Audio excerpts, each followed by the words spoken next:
have a few videos to do. I was sick all of December, and there were a few that are really overdue. So I'm going to try to combine a couple of them. And the first one is about journaling in my passport traveler's notebook. Been watching a lot of journaling videos, and I have a lot of personal things to work out, a lot of old issues that I'm just ready to be done with. And I've tried a lot of things. I've really never tried personal journaling because it tends to get very negative. But I decided to give it a go. You know, if I had things I had to say, negative or not, sad or not, but I needed to find a way to get them out. So I tried a few things, and honestly, every time I move away from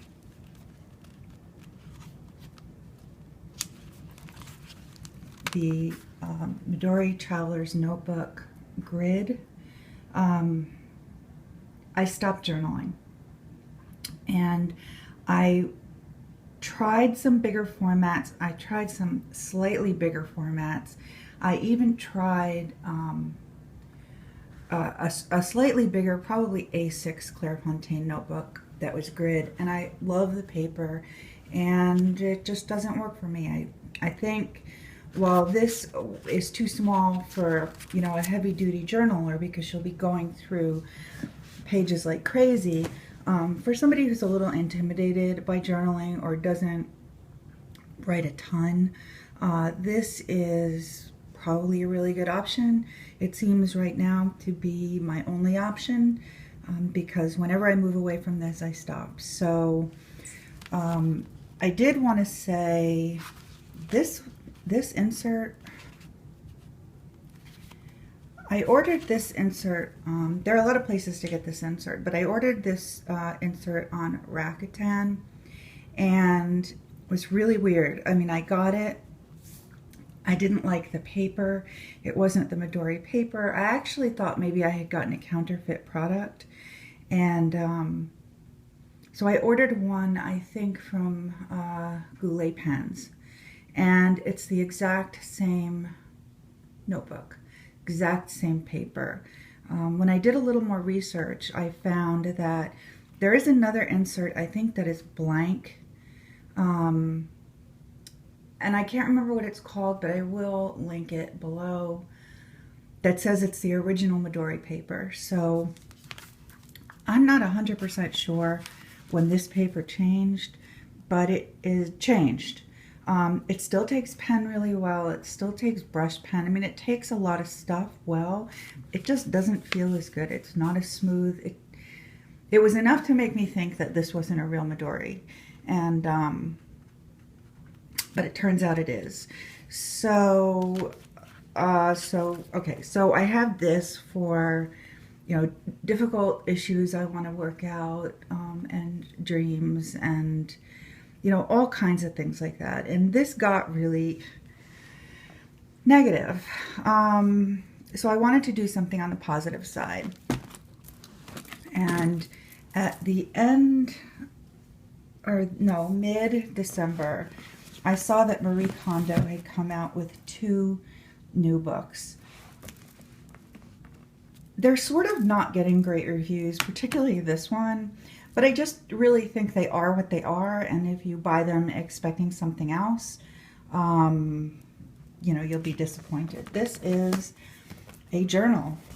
There are a few small quotes in here, but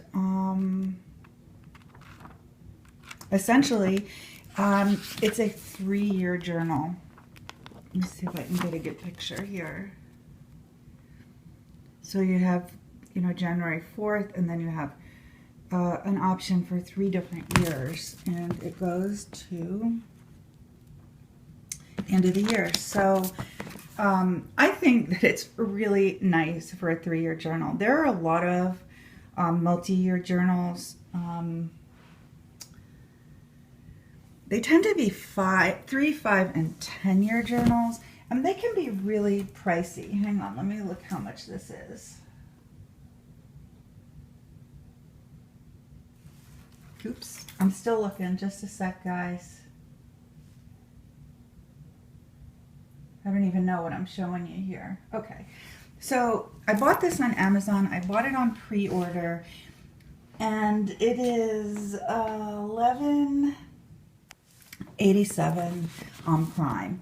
And to be honest with you, I think this is the cheapest multi-year journal I've seen. There's a couple that I can think of that are 5-year that are probably closer to $20.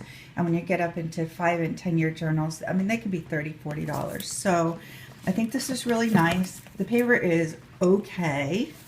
It's actually nicer than this book.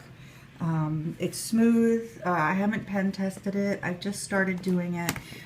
But the reason that I bought this was because if I'm going to have a space to write difficult things, I just want a space for a positive note every day, at least one positive note every day. I think it's meant to be a gratitude journal, but certainly it's very similar to any multi-year journal, and I really like it. I mean, mostly it's these pages. There are a couple of pages with notes and different things like that. I think it's an odd option every day. Actually, for the Marie Kondo line, it's about sparking joy, which I guess is her thing. I don't know. I mean, I really like it, so I don't have a problem with it. But a lot of people had things to say on Amazon. I think primarily because they didn't realize what it was. You can't really look inside the book, I don't think, on pre-order, and I think that's probably part of the problem. The other book that I got from her is called A Companion, and it's an illustrated masterclass. And do I think you need this if you have the original one? Well, maybe. Do I think you need the original one if you have this one? Probably not. This has what was missing in the first one, which is actually how to go about doing some of the things she's talked about. And there's some images that are frankly adorable. I would totally draw these and put them in my planner. So there's different,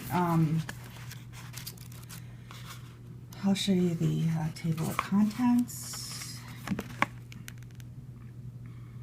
And I'll just try to go slow so you can take a look at what's there.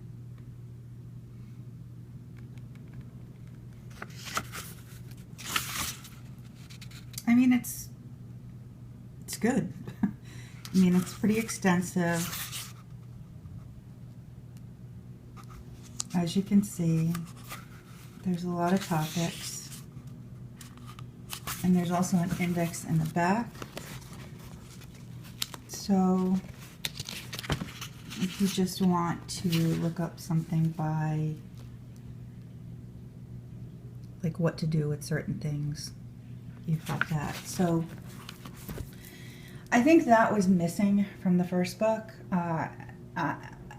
You can, if you look on YouTube, there are a million videos on how people fold using her method.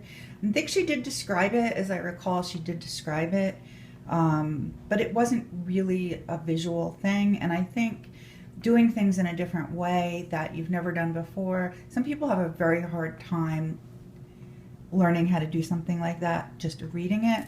So I really think this is a good,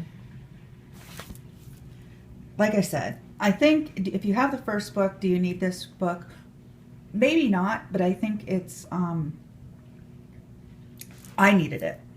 And if you have this book, you may not need the other book. But now I have all three of them and happy about that. The other thing I got is when I was in sort of planner flux in the fall, I saw this monthly calendar on a YouTube channel called San, and I'll link her.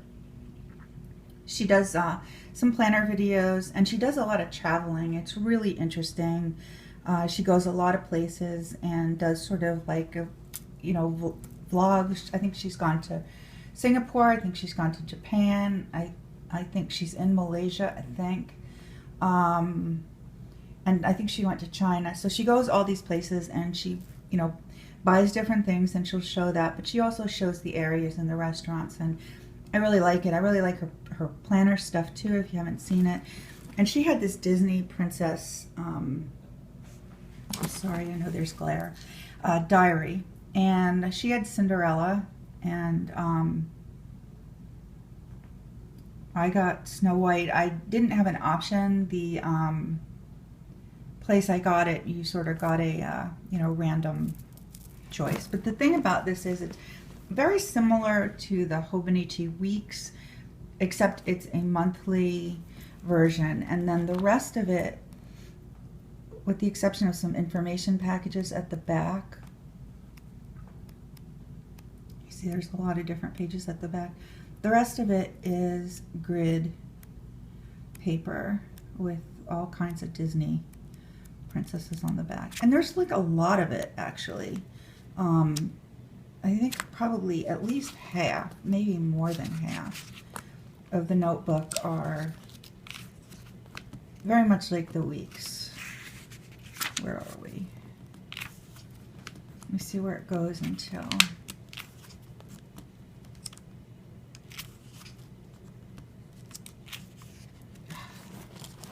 Okay, so this is...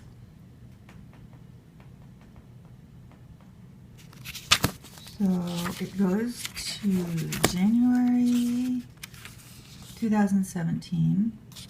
The layout's really nice. And then we start the blank pages. So this is all the blank pages right here. So that's very similar to the Hobonichi Weeks. I don't think it's exactly the same size. The paper is awesome. It's a Japanese planner, and it has a cover already on it.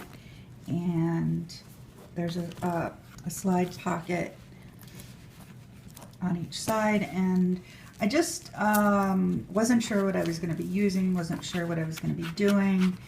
So I started, I think in October, I think this started. So there's a year layout, tiny. And then it started in October. So this goes from October 2015 to January of 2017, and I like it so much I kept using it even when I went back to my Filofax. I left my monthly in here, and here is November, December, and we're in January. And it's nice. I have this in my... I also use it a lot for pre-planning type things. I have a post-it note on every different month, and if something comes up, I can write that in until it's permanent. That's always been a huge problem for me, not knowing when I make an appointment somewhere, not putting it in right away, and now I don't have to worry about that. I also usually carry a couple of pieces, small pieces of washi tape with me, and that way I can just tape the card right in. I mean, so when I get the card, I just stick it in the right month. So, love that. Not sure where you can get this now. I think I talked to Sayaka at Kawaii Tokyo, and I think she will try to get these if somebody's interested. I just don't know if, because I got it on Rakuten, but there weren't that many of them, and you couldn't pick, and I don't know, that may be the same situation with Sayaka. So just wanted to pass that on. Those are, you know, 3 things that are very different for me. Journaling, trying to journal something positive, and using a separate monthly calendar. But that's it. So for now, I will put links down in the description bar, and we'll try to get my next one done today if I can. So thank you. Have a nice day, guys.